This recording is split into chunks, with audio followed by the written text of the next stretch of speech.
Hello and welcome दोस्तों ज्ञान campus. आपके अपने यूट्यूब चैनल ज्ञान कैंपस में आपका स्वागत है। दोस्तों आज का वीडियो लेक्चर है इलेक्ट्रिकल थर्ड सेमेस्टर वालों के लिए। सब्जेक्ट है आपका EIM यानी इलेक्ट्रिकल इंस्ट्रूमेंट एंड मेजरमेंट। तो जैसा कि पिछले वीडियो लेक्चर में पढ़ा था दोस्तों हमने आपका CRO के बारे में, ठीक है। तो उसकी वर्किंग वगैरह हमने पढ़ी थी। अगर आपने वो वीडियो लेक्चर नहीं देखा तो डिस्क्रिप्शन में आपको लिंक मिल जाएगा, आप वहाँ से जाके सारी वीडियोस देख सकते हैं। तो आपका ज़्यादा समय न लेते हुए चलिए आज का लेक्चर शुरू करते हैं। तो जैसा कि हमारा हेडिंग है वेरियस कंट्रोल ऑफ CRO, ठीक है। ये आज का हमारा हेडिंग है, उसी में आगे तो देख लेते क्या होता है। CRO में ऑपरेशन के दौरान उपयोग में लाए जाने वाले मुख्य कंट्रोल निम्न प्रकार हैं, ठीक है। तो पहला कौन सा कंट्रोल है? पोजीशन कंट्रोल, ठीक है। पोजीशन कंट्रोल में देख लेते क्या होता है। पोजीशन कंट्रोलिंग के लिए CRO में दो नॉब होते हैं जिनकी सहायता से इलेक्ट्रॉन बीम की पोजीशन को नियंत्रित किया जाता है, ठीक है। इसी में आगे देखते हैं दोस्तों। इसमें से एक नॉब की सहायता से हम इलेक्ट्रॉन बीम की वर्टिकल पोजीशन को कंट्रोल करते हैं तथा दूसरी नॉब की सहायता से इलेक्ट्रॉन बीम की हॉरिजॉन्टल यानी क्षैतिज पोजीशन को नियंत्रित किया जाता है। नॉब को घुमाने से वर्टिकल का हॉरिजॉन्टल प्लेट पर अप्लाइड DC वोल्टेज परिवर्तित होता है, ठीक है। अब इसी में दूसरी हेडिंग है हमारी इंटेंसिटी कंट्रोल। स्क्रीन पर मिलने वाले इलेक्ट्रॉन बीम को इल्यूमिनेशन या प्रतिदीप्ति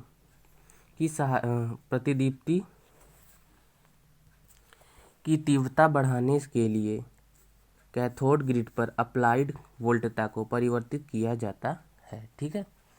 इसी में थर्ड हेडिंग दोस्तों, हैंड राइटिंग थोड़ी सी बेकार है पर आप उसे इग्नोर कीजिएगा और नोट्स बना लीजिएगा। फोकस कंट्रोल, ठीक है। फोकस कंट्रोल क्या होता है देखते हैं। इलेक्ट्रॉन गन में बीच वाले एनोड का वोल्टता अगल बगल वाले एनोड से कम रखा जाता है और यह एनोड इलेक्ट्रोस्टैटिक लेंस की तरह कार्य करता है जिसकी फोकस दूरी बीच वाले एनोड पर अप्लाइड वोल्टेज को अन्य एनोड की तुलना में परिवर्तित करके किया जा सकता है। चौथा है इसमें गेन कंट्रोल, ठीक है। तो गेन कंट्रोल क्या होता है? CRO की स्क्रीन पर प्राप्त ग्राफ की लंबाई व चौड़ाई को नियंत्रित करने के लिए गेन कंट्रोल का उपयोग किया जाता है। पांचवी हेडिंग है इसमें फ्रीक्वेंसी कंट्रोल। फ्रीक्वेंसी कंट्रोल क्या होता है आपका?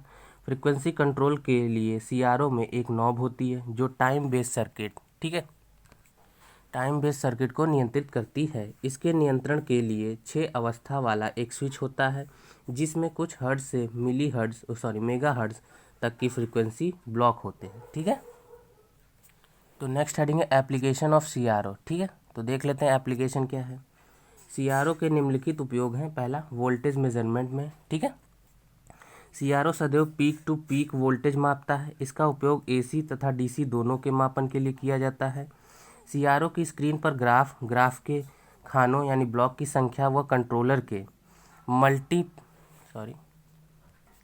मल्टीप्लायर यानी नियंत्रक के गुणक से वोल्ट या ब्लॉक या वोल्ट पर डिवीज़न ज्ञात करके दोनों के गुणन से पीक टू पीक वोल्टेज मिल जाता है, ठीक है। फॉर्मूला एक लिख लेंगे हम पीक टू पीक वोल्टेज का, VPP number of blocks into voltage पर ब्लॉक, ठीक है। फॉर्मूला आपका होगा VRMS बराबर VPP अपॉन √2 वोल्ट। तो दूसरी हेडिंग है आपकी करंट मेजरमेंट, ठीक है। करंट मेजरमेंट CRO से AC तथा DC दोनों धारा का मापन किया जा सकता है।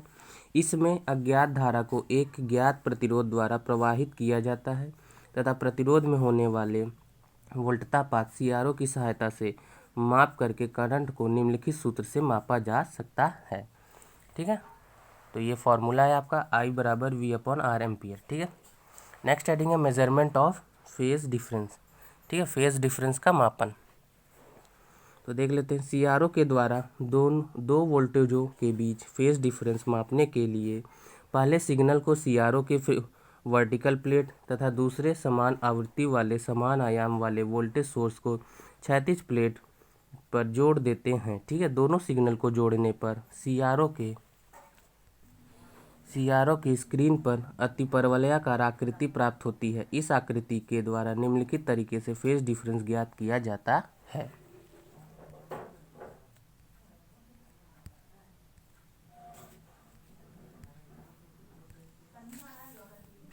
तो दोस्तों उसी के आगे एक डायग्राम बना लीजिए।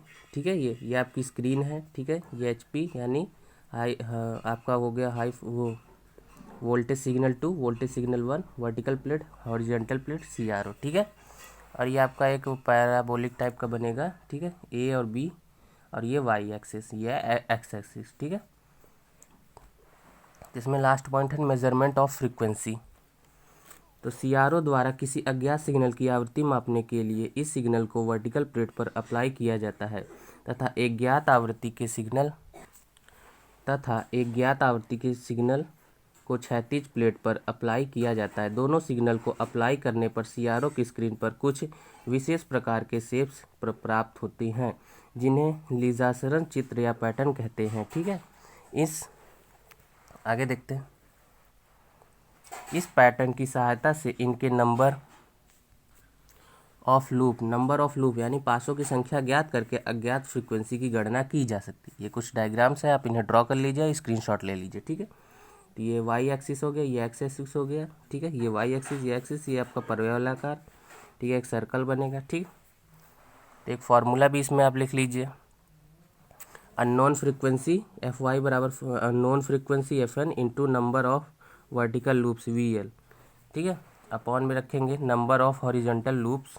ठीक है, तो अब इसमें रियली इसके एप्लीकेशन क्या होते हैं वो देख लेते हैं। ठीक है, ये तो हमने देखा कि वो नॉर्मली कैसे होते हैं। अब ये नॉर्मली जीवन में कैसे इसका होता है एप्लीकेशन का उपयोग। कहने का मतलब है सीआरओ के दो प्रकार के एप्लीकेशन होते हैं। एक प्रकार का हमने पढ़ लिया, ये दूसरे प्रकार का एप्लीकेशन देख लेते हैं। तो पहला पॉइंट इसमें सीआरओ का उपयोग वोल्टेज, करंट, रेजिस्टेंस तथा प्रतिबाधा आदि मापने में किया जाता है।